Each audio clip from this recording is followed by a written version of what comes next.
তাই মিয়ান তোকে খুঁজেই পাচ্ছি না, তুই সাথে কি করি? আই, তুই নাকি বৌমাকে বলেছিস খুব শীঘ্রই তুই ফ্রান্সে চলে যাবি, সত্যি নাকি? হ্যাঁ মা, সত্যি। মানে কি?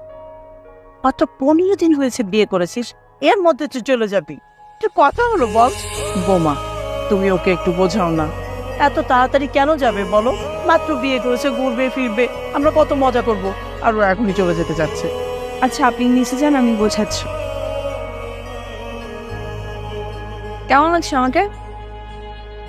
কি হলো, কেমন আছো বলো? এত সুন্দর করে তোমার জন্য আমি লাল শাড়ি পরে আসছি। আমার জন্য বলেছো? তো কার জন্য?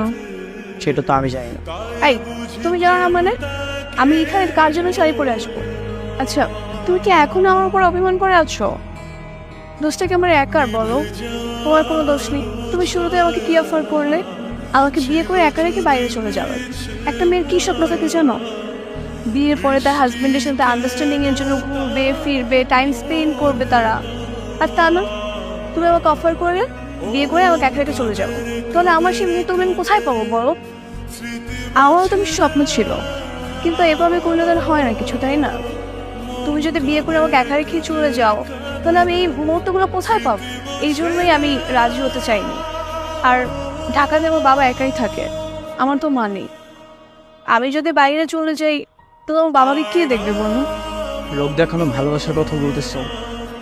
যদি তুমি আমাকে ভালোই বাসতে, যদি আমাকে আপন করে নিতে, তাহলে তো আগে আমাকে রিজেক্ট করো।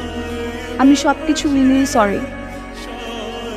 তুমি আমাকে শুরুতেই বলে দিয়েছিলে যে আমাকে রেখে বাইরে চলে যাবে।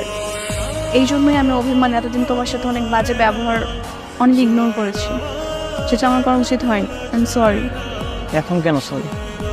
এই কথাগুলো তো তুমি আমাকে আগে বলতে পারছো। আমি তো তোমাকে ভালোবেসেছি, এই মন দিয়ে আমি তোমার বাহন করে এসেছি। তুমি যদি আমাকে একটাবার বলতে, আমি তোমার কথার অবশ্যই মূল্য দিতাম।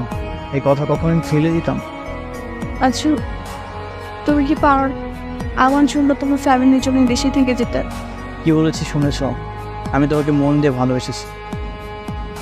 তো তুমি যদি আমাকে একটাবার বলতে, অবশ্যই কথাটা আমি রাখ।